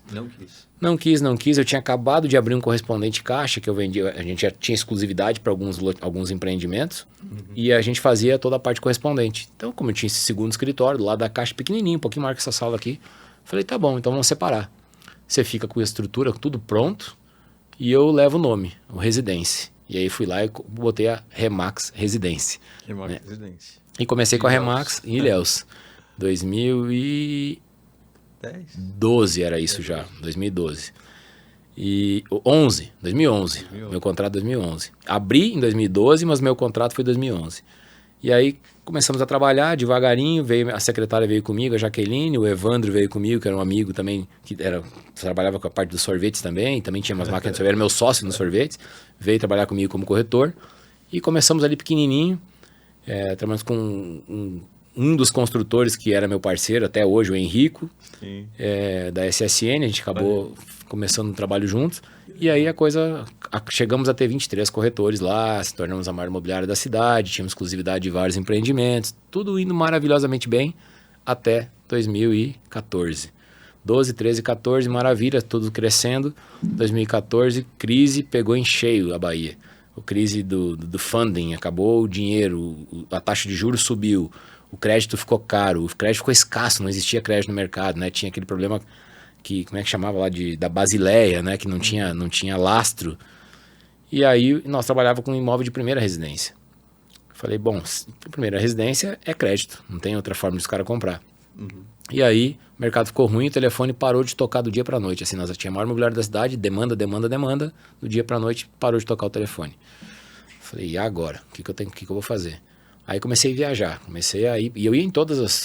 Eu faltei só a primeira convenção quando eu assinei em 2011. De 2012 para cá, nunca faltei nenhuma convenção da Remax. E olha que no início eu não tinha nem dinheiro. Eu deixava de pagar aluguel, deixava de pagar alguma coisa, mas eu ia para a convenção porque eu queria network, conhecimento e mindset. Então, quando se conheceu, foi em 2016, você já estava na sua quarta convenção. Já. Eu peguei todas que foram na Bahia, já tinha pego uma ou duas no Rebouças, né? E aí, sei que quando foi, isso estamos falando de 2014, aí em 2015, 2016, fui em alguns eventos, e aí eu conheci o Guilherme Carnicelli lá pelo Facebook, ele e o Gustavo Zanotto com o Café Imobiliário, e o Guilherme estava fazendo e conheci o Maerval, que é um amigão, um dos caras que mudou minha vida e minha trajetória. Eu sempre tenho uma frase que, acho que foi até o Azevedo que me falou, não lembro quem me falou o seguinte: você está sempre a uma pessoa, você está a uma pessoa, como é que é? Você está a uma pessoa, a um passo, ou a uma pessoa da pessoa que pode mudar sua vida, uma coisa assim, não lembro exatamente como é que é a frase, né? Você está a uma pessoa daquela pessoa que pode mudar sua vida. Tá. E essa pessoa foi... Você não conhece a pessoa, mas já é... É uma conexão, é uma conexão. Eu não conheço, mas eu conheci o Remo conhece o cara que pode mudar minha vida, nesse sentido. E eu conheci o Maerval, que ia trazer um curso do Guilherme Carnicelli na época em Aracaju. Eu morava em Ilhéus, tinha comprado uma Harley Davidson, uma moto novinha. Tava louco para passear de moto também. Falei, eu vou passear, vou lá para esse curso só para olhar e já vou conhecer esses caras pessoalmente, que eu só conheci pelo Facebook. Fui. Cheguei lá, eu me lembro que eu tava bem, assim, como é que eu falo assim, meio perdido, né? O que eu vou fazer agora? Será que... Mas eu gostava do que o Guilherme falava, né? E aí eu vi que o Maerval era um cara que não era de Aracaju, ele era um cara de Maceió, que foi fazer um evento em Aracaju sem ganhar nada, porque ele queria contribuir com o mercado. Olha. E eu falei, cara, olha que lição que esse cara me deu agora. Eu tô olhando pro meu umbigo e esse cara tá olhando pro mercado, para outras pessoas, sem ganhar um centavo. Pelo contrário, se incomodando, até pagando para fazer tudo isso. Ajudar. Gostei demais, mudou minha visão, assim. Daí eu falei, caramba. E tudo que eu vi durante aqueles 2 dias do curso, eu chamava Top Producer, eu falei, pô, Guilherme, eu quero que a minha equipe escute isso, cara. E mais, eu quero que os meus concorrentes também escutem. Porque eu aprendi com o Maerval ali. Falei, eu quero que o mercado de Ilhéus escute o que você falou. Falava de exclusividade, falava de parceria, falava de... né? Porque o Guilherme é um cara que já era da Remax lá no início da Remax, né? Ele veio pra Remax lá em 2009 pra cá, passou pela Remax, passou por outras franquias, conhece, estuda o mercado. É um estudioso, né? Estuda o mercado lá de fora, exatamente. E hoje é um grande amigo que eu tenho, né? Eu confio muito no Guilherme, na capacidade dele e na pessoa. E a gente foi criando aquela amizade, mas na época então ele era um consultor que eu não conhecia, né? E eu falei, cara, vamos comigo lá para Ilhéus? Vamos fazer um evento lá. Eu fiz um evento, fiz num hotel, um hotel top lá, que é o Jardim Atlântico, um dos melhores hotéis, e convidei todas as imobiliárias corretoras de Ilhéus para ir. Foram 50, 23 da minha equipe, mais uns 20 e poucos... 50 pessoas. 50 pessoas. Só. Né? Metade convidei 200 pessoas, 150 pessoas. Mas foram mais 25. A minha equipe foi e foi mais 25. E foi legal que os caras que eu tinha bastante relacionamento, networking e tal. Mas é assim mesmo. É assim mesmo. Começou a mudar, né? Foi um movimento, começou um movimento. E aquilo me abriu a cabeça, beleza. Mas depois o que aconteceu? Como eu conheci o Maerval me convidou para um outro evento em Maceió. Que ele ia fazer um evento que chamava Bebendo na Fonte. Palestrante, José Azevedo. Bebendo na Fonte com José Azevedo. E o José Azevedo, um cara, né, no mercado imobiliário muito bem sucedido, com vários outros setores também, sócio do Samzel, sócio de um monte de cara top aí. Eu falei, cara, esse cara sabe muito, eu preciso estar perto desses caras, me conectar com esses caras. E ele era o meu master franqueado da Remax já.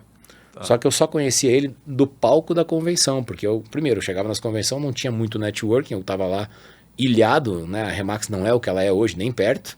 Então eu ia na convenção, conhecia algumas pessoas de longe, via o Pedro Viriato, via uma galera assim que hoje ainda permanece. E eu falava, e eu não tinha muito contato com o Azevedo. Quem tinha contato comigo era um funcionário dele, né? Que é o... esqueci o nome dele agora. E aí eu falei, o que a gente fez? A gente chegou lá em Maceió, passamos a tarde no bar, no Lopana, bebendo no bar. Aí tava eu, o Maerval, a Regiane, o Faca na Caveira, lá o Medeiros, Fabrício Medeiros, e o Azevedo. Ficamos à tarde falando sobre o mercado imobiliário, bebendo, ele tomando uma cervejinha. E papo vai, papo vem. Falei, pô, Azevedo, pô, tem um cara tão legal, velho. Tem um cara, nossa, tão acessível, né?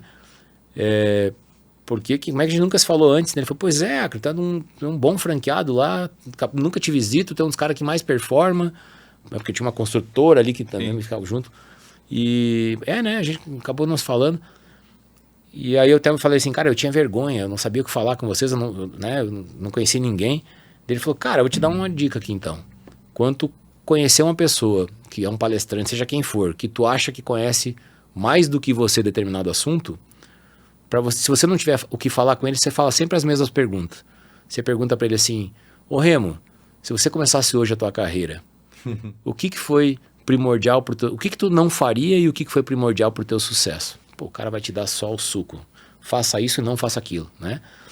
E eu falei, gostei, vou guardar, vou levar essa. E papo vai, papo vem, participamos da palestra dele, depois fomos jantar. No jantar, ele fala assim, Acra, tu não quer assumir a regional aqui da Bahia, da Remax? Nós tínhamos 22, 24 franqueados na época, acabaram ficando só 4.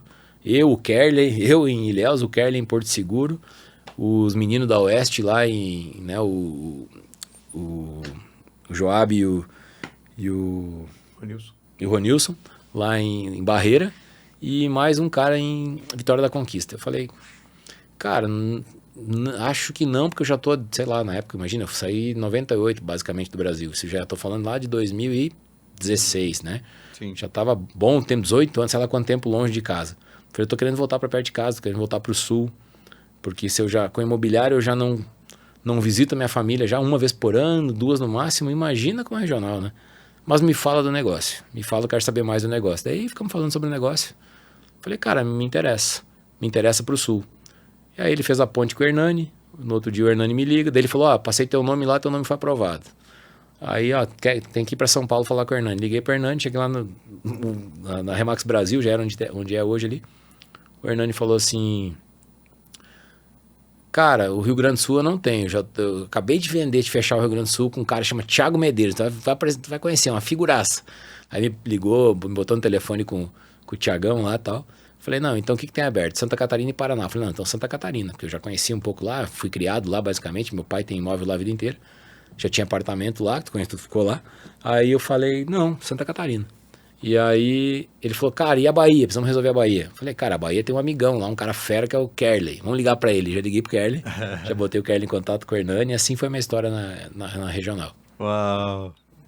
E aí você mudou imediatamente da Bahia para Santa Catarina? Não foi imediatamente, né? Eu tomei a decisão, né? Assinei o contrato, né? Falei, não sei nem como é que eu pago isso, mas eu tô dentro desse negócio, não vou perder a oportunidade de voltar pro sul fazendo algo que eu gosto e acredito, né? Uhum. E um novo desafio, não conheço o mercado imobiliário, mas sei que é muito pujante, sei que o estado de Santa Catarina é muito bom. E quando você assumiu o contrato, né, do estado, já tinha alguma franquia no estado? Tinham 2 que fecharam e botaram a Remax na justiça. Uau. Tinha menos 2. Tinha menos 2. E tinham 5, fecharam as 5, mas 2 botaram na justiça, né? Tá. Então foi uma passagem problemática da Remax lá no estado. Foi antes de entrar que teve ali Isso. uns masters meio que causaram problemas, não veio o caso, mas... Exato. Aí eu falei, cara, mas eu não sabia disso até então, né? Falei, não, tô dentro. Balneário Camboriú, Florianópolis, poxa vida, Joinville, só cidade top, tô dentro desse negócio. Vou fazer sacrifício. Só que eu tinha, Remo, a imobiliária na Bahia ainda, que era meu ganha-pão, né? Sim. E eu assumi um novo desafio sem conhecer ninguém e pior, sem ser conhecido, né? Sim. E sem conhecer o mercado. Então o que eu comecei a fazer? Fazer eventos. Fiz um evento, levei o café imobiliário para lá. Tem uma interseção aí nas nossas histórias. Paralelamente a isso, um pouco antes, acho que um ano antes, quando eu chego na Remax para saber sobre... Eu queria copiar, né? Eu queria montar minha franqueadora. E aí, quando eu cheguei para pegar informação e eu entendi que tudo que eu queria inventar já estava inventado, eu falei, para. Aí eu fui pro projeto para me candidatar a ser um master. Só que aí eles me falaram, só que um pouco antes, até tinha Rio Grande do Sul também, mas tinha Paraná, Santa Catarina, mais próximos ali, São Paulo. E eu falei, e São Paulo? Eu disse, não, São Paulo não tem nada. Eu falei, não, peraí, vamos conversar.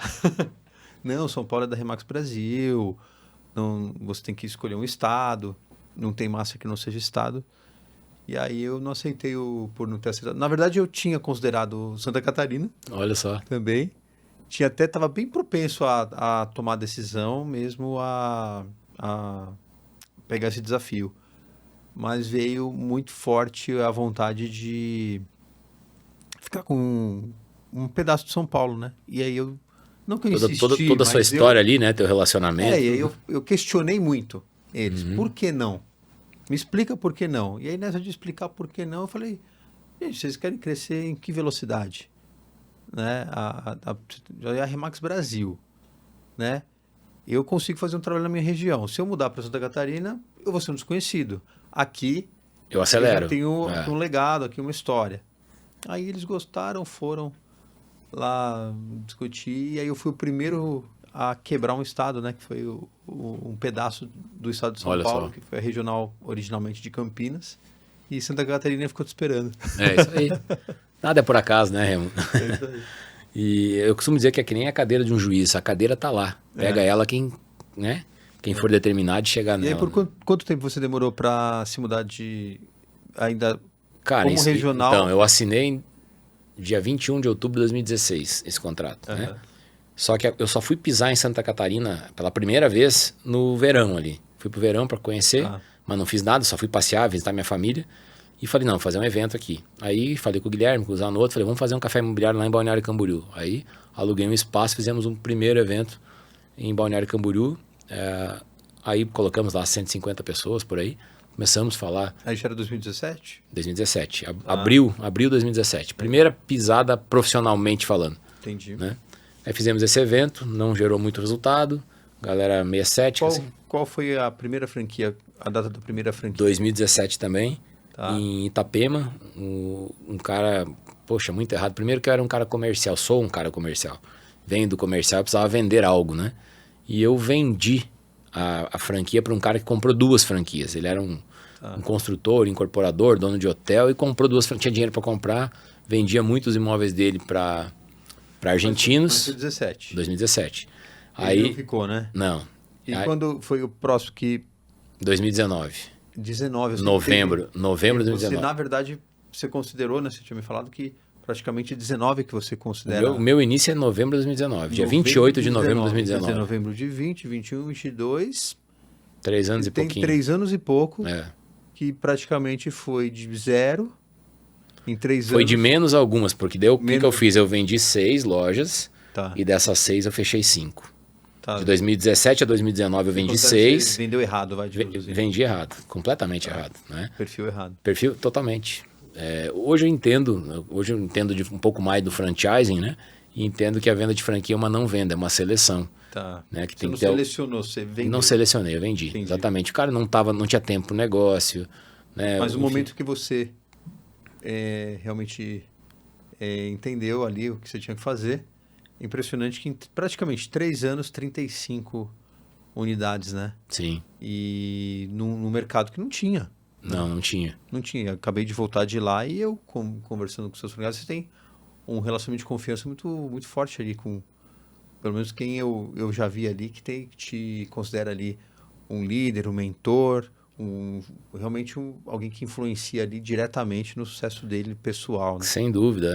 Tá espalhando pelo estado. É o meu propósito, Remo. O meu propósito é ajudar pessoas e é transformar o mercado. Eu quero que algum dia alguém fale assim, aquele maluco lá chegou aqui com uma ideia doida, com um balão maluco e hoje o mercado melhorou em virtude desses caras. É o que me motiva, né? E eu sei que eu só vou conseguir fazendo isso com muita gente.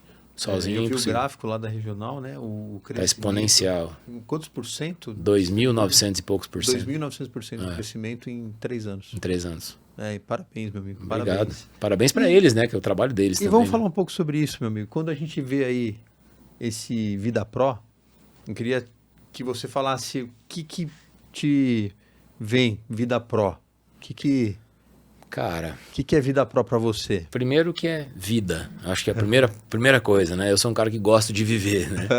Eu acho que eu trabalho para... Como é que é? Eu trabalho para viver e não vivo para trabalhar, né? Então, eu acho que o trabalho nos traz oportunidades de experimentar coisas que nós não teríamos Sabe o que não eu tô através lembrando, meu amigo? Hum? Tô lembrando do almoço que nós tivemos semana passada lá, né? E eu confesso para você que eu sou um cara que tá fazendo essa transição de trabalhar para viver, não viver para trabalhar, Uhum. porque eu sou meio workaholic, né? Então, Eu também e, sou. cara, tô lembrando aqui agora do sabor maravilhoso daquele restaurante, vontade de voltar lá. A Muito gente bom. na beira do mar ali, na Praia Brava, né? Isso. Restaurante maravilhoso, aquele prato aromático, aquele sabor maravilhoso. Eu acho que a gente tem que E a gente ali buscar... conversando de negócios, e eu me vi, eu falei assim, cara, que delícia. A gente tá aprendendo, trabalhando, se relacionando, a- aproveitando a jornada, né? Exato. Então isso é muito importante, né? Exatamente. Então, assim, eu acho que você tem que encontrar algo que esteja de acordo com os teus valores, né? Eu acho que... E valores, para mim, aprendi nos Estados Unidos, chama behavior.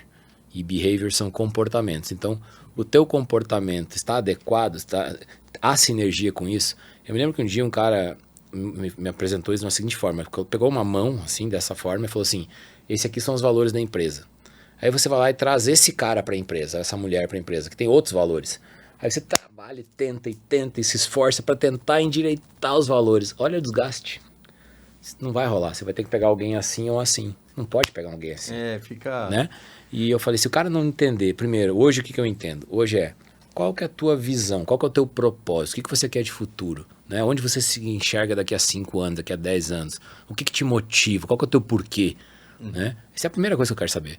Qual que é a tua visão, tua ambição, tua paixão? Né? O que te move? Qual que é o propósito do Acra? Eu acabei de falar. Meu propósito é transformar o mercado e transformar vidas. E eu sei que eu vou transformando vidas, eu transformo o mercado.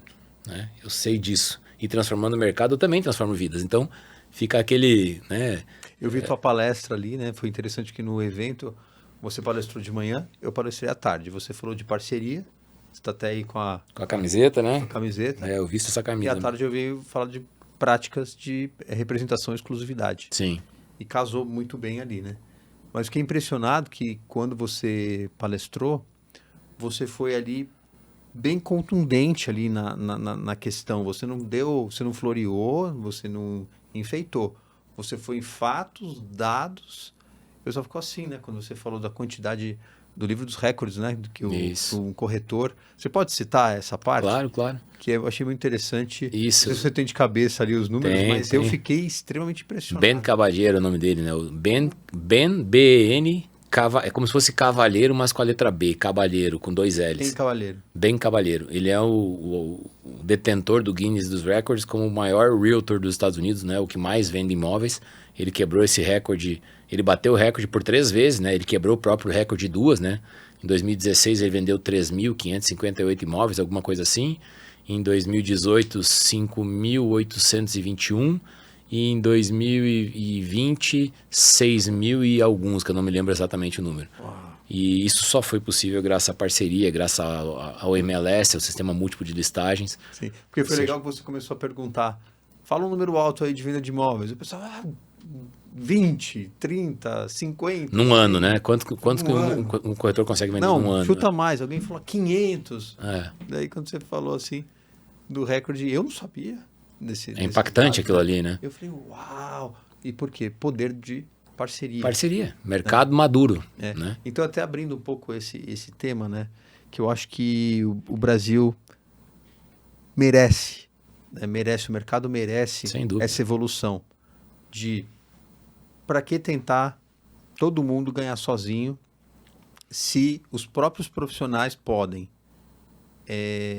mostrar valor, entregar valor para os proprietários, para os compradores, e falar assim, escuta, deixa eu entender todas as tuas necessidades aqui, que eu tenho condições de buscar o teu produto.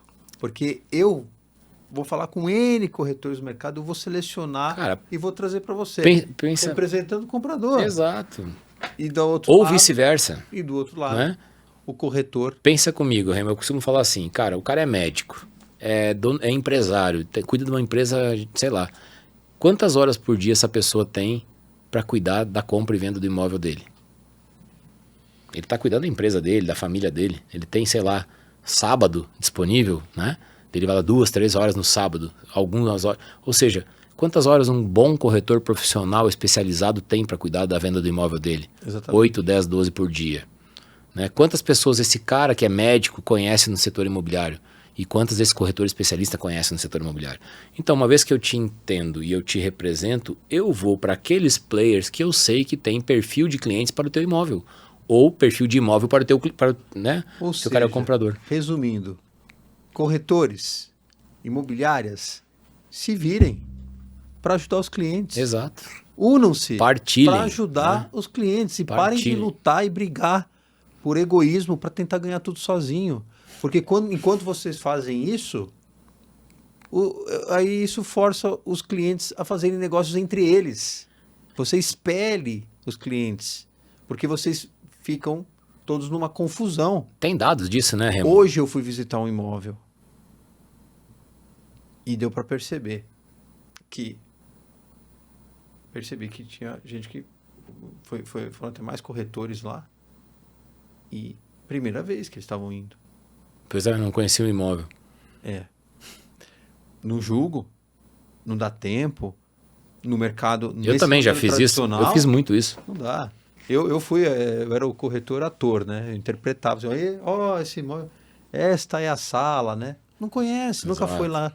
Então, de quem é a culpa do mercado não ser mais profissional, né? Que é um dos elementos de uma vida de profissionalismo, uma vida de propósito, de profissionalismo, de prosperidade. Então, se todos os corretores do Brasil mudarem a sua postura de uma vez só, se fosse possível, em apenas um dia, todos falarem, quer saber? Mas sabe de uma coisa, Remo? Né? Isso leva um tempo, um ciclo, né? A gente já começou a visão de poder. Essa mudança já começou, né?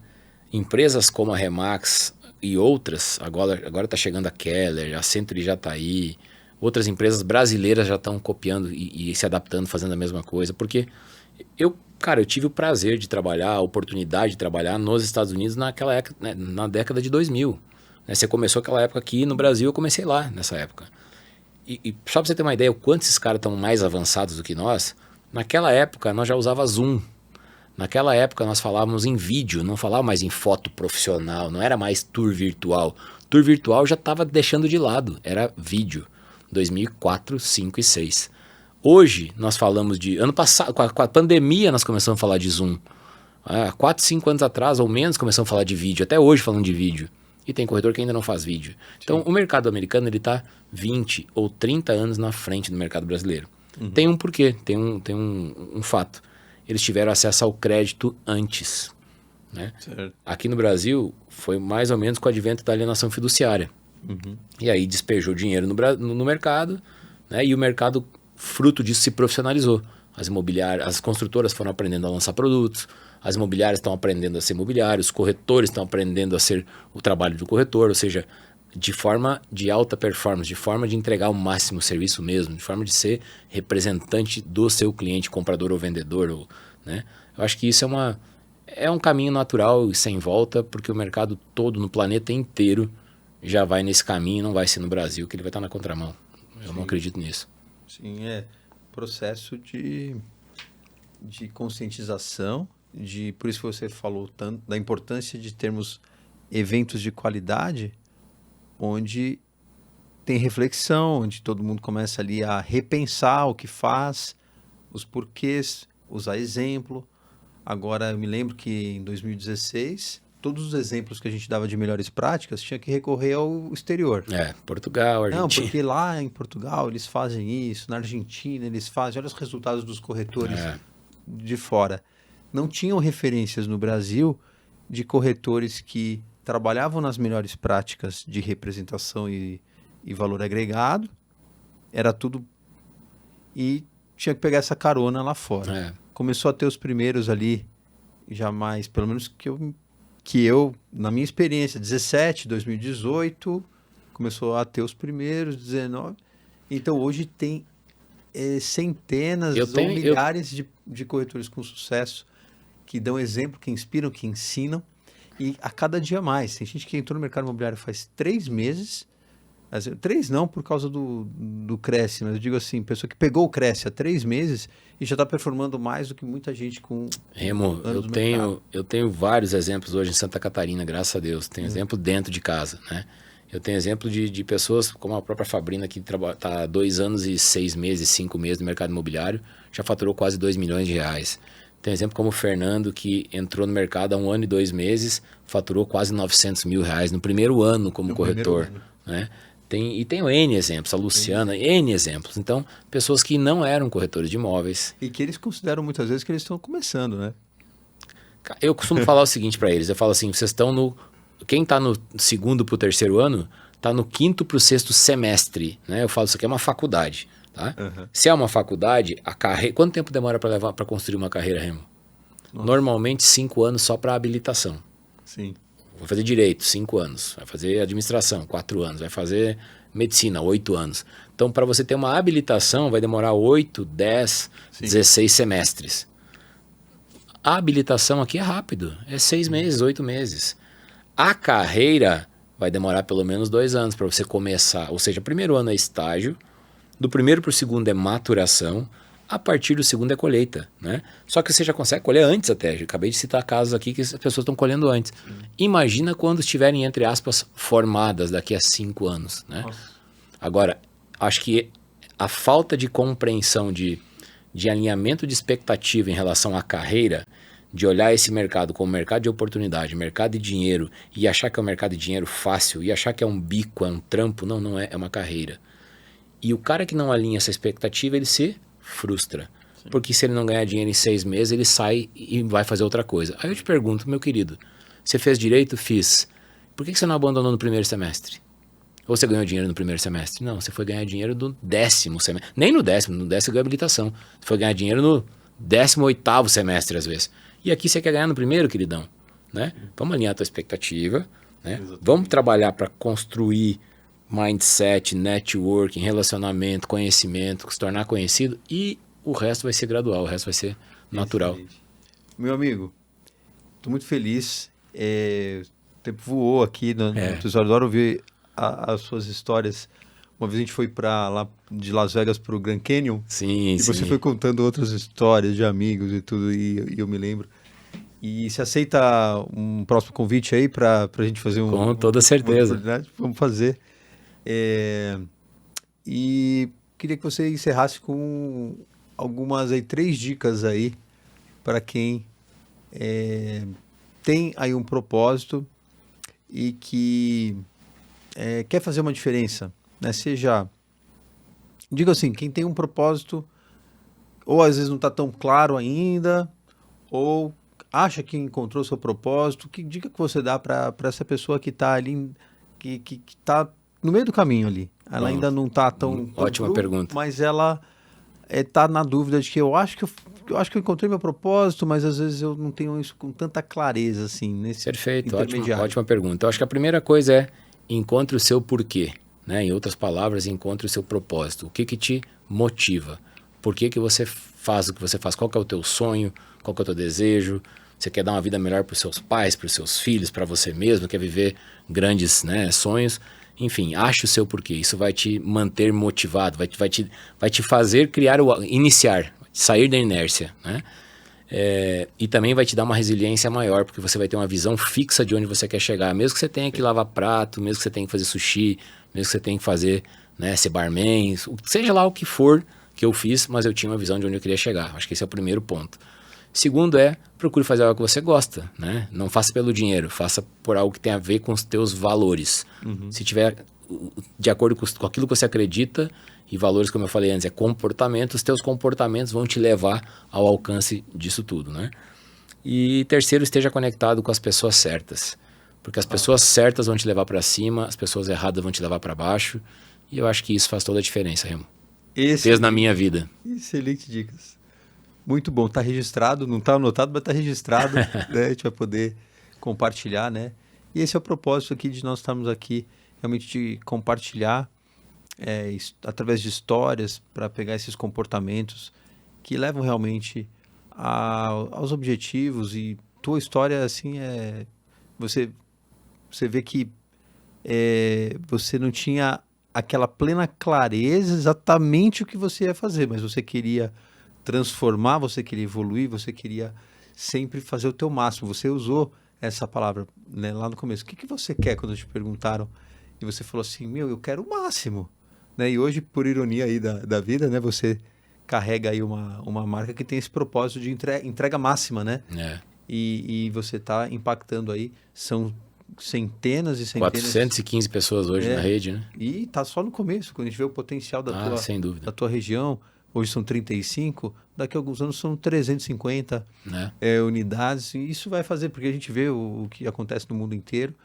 Mas mais do que isso, né? Não o número de unidades e tudo, mas a evolução. O que isso significa na vida das pessoas que estão ali. O impacto, a transformação na vida de pessoas. Eu levo isso muito a sério, Remo. É o que me faz, assim, acordar mais cedo e dormir mais tarde. Eu também sou workaholic. Eu gosto de viver a vida quando eu tenho a oportunidade de viver a vida. Mas quando eu tenho que trabalhar, eu trabalho muito, né? E eu trabalho muito porque eu sei que tem muitas pessoas que acreditam em mim, que depositam em mim a confiança e a esperança de transformar a vida delas. E eu falo, cara, se eu conseguir, você consegue. Eu vim de baixo. Não importa onde você está, importa onde você quer chegar. Muito bom, inspirador. É isso aí. Obrigado, meu amigo. Obrigado você, cara. Tamo junto. Valeu. Parabéns aí pelo Vida Pro aí, esse excelente projeto. Obrigado por ter vindo, pelo compartilhamento. E vamos ter outras oportunidades. Teremos. Tá bom? Se Deus quiser. Valeu, irmão. Valeu. Tamo junto. Deus abençoe. Obrigado.